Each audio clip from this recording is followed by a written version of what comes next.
Hey guys, welcome to Arsenal Guru. It's the post-game review between Arsenal versus Atletico. The game finished 1-1 in the end. Before this game, there's a lot of people saying that, there's a chance that Arsenal will win in this game, and there's like a hype going that, we can beat Atletico in this game based on the performance on the weekend, and also we were playing at home. Before the start of the game, we look at the lineup that is the strongest possible that we can come up based on the injury that we have. Right off from the start, we have a really good game, I would say, because we start to open them up and start to getting chances, and then everything turned around when the red card happened because they were not defending well at first. Now they reduced to 10 men, so now they go in defensive mode, which I think that was the plan, but now it's even deeper for them. It is more like advantage for them because now they defend better and they try not to concede a goal, and they're doing a pretty good job because we cannot break them down at all, guys. We have so many chances and we just cannot direct the ball into the net. That has to do with Oblak as well, and also with their game plan, how they're defending, because they're defending the inside. The only way that we can attack is by getting the cross in, and that's how we get the first goal. Finally, the cross came in that is perfectly met by Lacazette, who has it perfectly into the corner that Oblak has no chance in this time, and that is how we get the first goal. So after we get the first goal, we knew that we need more than one because one is not going to be enough, and based on the circumstances, we should be blowing them away, like maybe 2, 3, 4. The more the better. That is the most important thing because we have the second leg against them next week. We didn't go on and try to get more goals. Next thing you know, we end up conceding the away goal to them. Poor defending once again. I don't know what this Koscielny was thinking. He's trying to kick the ball over him, lob over, so that Griezmann won't be able to get to it. He hits it to Griezmann on the head instead, and it's more like give him the ball. He knocked it to the front. Now we're into trouble, and then he's through. And guess what? Obviously, we cannot defend. Ospina came out and tried to block it.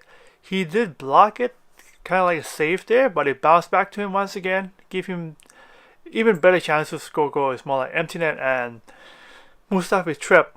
What a timing for that in that moment. Because if he wasn't tripped, there's a chance that he might be able to get a block. Which he did, but it wasn't enough because he was falling over and trying to put up the leg, but it's just not enough to keep out the ball, and then it just bounced him off and get off to the roof of the net, and that's how they get the away goal. That is crucial for them, and then from then on, we just don't have anything to go again and to get the goal. That's how the game ended with 1-1. That draw, it feels like a defeat in this game because we have so much advantage, we have so many chances, we have so everything in this game that is going our way. The only thing that didn't come our way is the goal, and that's been the problem in this game because we were dominating but we did not take our chance. They defend so well, we have to give them the credit to that as well. The problem that we didn't get the goal in this game is because of the tactics, and I have to explain that because Atletico Madrid went down 10 men and then they changed their formation to try to defend, and they did it perfectly. And not only that, as the game proceeds, they changed the tactics as well. The substitution came on and changed the game for them. Like, it makes them much better team in terms of defensive, and also rotating the players to be at the right spot, and that has been the key for them because at first Griezmann wasn't the man who was at the front. It was Camisero who was at the front, and now he is out.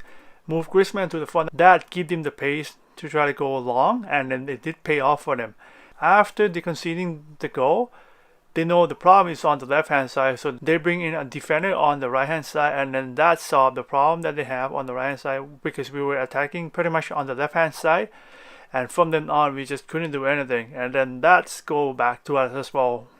If you look at their bench and our bench, there's no comparison at all. Like, they have firepower. For us, there's no firepower at all. We have only Nkita and Iwobi that can come on and change the game, but based on Arsene Wenger, based on the team that we have, they're not the strongest because we already put out the strongest player, and we just couldn't do anything because the tactics for Arsene Wenger in this game, I don't think it's the right one because after halftime he needs to change something up, but he didn't do anything at all. He just probably tell them like, okay, keep going guys, keep going, keep attacking, and we will get the goal.